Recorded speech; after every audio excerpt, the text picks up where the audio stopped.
ज्या ठिकाणी थोडा झिजलेली आहेत, काही ठिकाणी छोटा गड्डा वगैरे पडलेली आहे, ते पूर्णपणे क्लिनिंग करणे. त्यानंतर जे काही आपल्याला स्टोन पावडर असतो, तो स्टोन पावडर वापरून स्टोन पावडरचं जतन करून त्यानंतर प्रिझर्वेशन कोटिंग करणे. विठ्ठल रुक्मिणी मूर्तीच्या संवर्धनासाठी आता बैठक झाली. या बैठकीत काय निर्णय झालाय, कधीपर्यंत ते संवर्धन होईल, कशा पद्धतीने होणार आहे? ठीक आहे. आता आमच्या विठ्ठल रुक्मिणी मंदिरच्या मूर्ती जो आहे, तो मूर्तीमध्ये बरेच ठिकाणी झीज झालेली आहेत. ते आपल्याला जतन आणि संवर्धन करण्यासाठी आज आम्ही एक मीटिंग घेतलं होतं. याच्यामध्ये औसेकर महाराज होते, मंदिर समितीचे सगळं सदस्य होते आणि आमच्या संघटना आहेत, बरेच महाराज वगैरे मीटिंगमध्ये उपस्थित होते. मीटिंगमध्ये सर्वप्रथम आम्ही पूर्णपणे जतन आणि संवर्धन म्हणजे काय तो आपण सगळ्यांना समजून घेतलेले आहे. महाराज मंडळीच्या असं रिक्वेस्ट होत आहे की याच्यामध्ये कोणतेही रसायन वापरून काही करायचे नाहीये. खूप महत्वाचं म्हणजे तो इपॉक्सीचे शब्द आपण वापरतोय, त्याच्याबद्दल बरेच शंका होते. आपण पूर्णपणे क्लिअर केलेली आहे की याच्यामध्ये आम्ही इपॉक्सी वापरणारच नाहीये. इपॉक्सी अगोदरचं पद्धत होतं जतन आणि संवर्धन करायला, आता इपॉक्सीच्या पद्धत नाहीये, आम्ही इपॉक्सी वापरणार नाहीये. आता ज्या ठिकाणी थोडा झिजलेली आहेत, काही ठिकाणी छोटा गड्डा वगैरे पडलेली आहे, ते पूर्णपणे क्लिनिंग करणे. त्यानंतर जे काही आपल्याला स्टोन पावडर असतो, तो स्टोन पावडर वापरून स्टोन पावडरचं जतन करून त्यानंतर प्रिझर्वेशन कोटिंग करणे.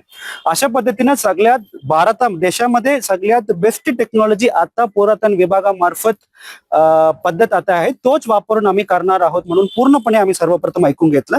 त्यानंतर महाराज मंडळीच्या काही शंका होते की सर्वप्रथम आम्हाला मूर्ती पूर्णपणे आम्हाला दाखवावे, याच्यामध्ये काय ठिकाणी कुठे काय झालेली आहे, तो पूर्ण त्यांना माहिती पाहिजे होतं. आणि त्यानंतर त्यांचं रिक्वेस्ट असं होतं की अजून जे काही तज्ञ आहेत, मूर्तीचे तज्ञ आहेत, त्यांना बोलून त्यांच्याशी चर्चा करायची त्यांचे डिमांड होतं.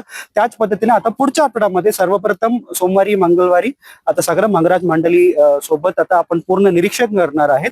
तो झाल्यानंतर टेंटेटिव्हली बुधवारी या गुरुवारी आपण सगळे जे काही तज्ञ आहेत त्याच्यामध्ये भारतामध्ये सगळ्यात बेस्ट तज्ञ जे कोणी आहे, महाराष्ट्रामध्ये जे कोणी बेस्ट तज्ञ आहेत, केरळाचे तज्ञ आहेत, त्यांना आपण बोलवणार आहोत. त्यांच्याशी चर्चा करून मॅक्सिमम आपण आषाढीच्या अगोदर जतन आणि संवर्धन करण्याचं नियोजन आम्ही ठेवलेले. तारीख ऍक्च्युली ठरवलं होतं आम्ही, पण बरेच शंका असल्यामुळे तज्ञ आम्ही बोलवणार आहोत. पुढच्या बुधवारी आम्ही तज्ञ बोलवणार आहोत.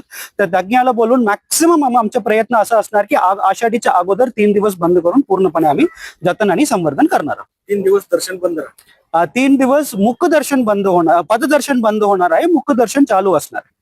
पण अजून ते पुढच्या आठवड्यामध्ये टेंटेटिव्हली बुधवारी या गुरुवारी आम्ही सगळे तज्ञ बोलवणार आहोत केरळातून. आणि इतर आमच्याकडे जे काही पुरातन मंदिर आहेत, महालक्ष्मी मंदिर आहे, त्यानंतर आमच्या कोल्हापूर महालक्ष्मीचं मंदिर आहे, तिथून आम्ही तज्ञ बोलवणार आहोत.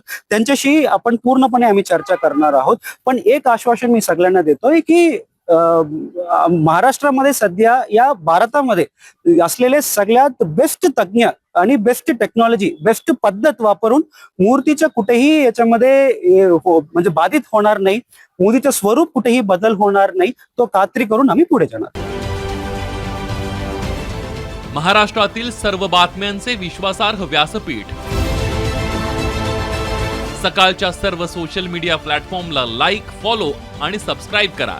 तसंच सर्व नोटिफिकेशनसाठी बेल आयकॉन प्रेस करायला विसरू नका.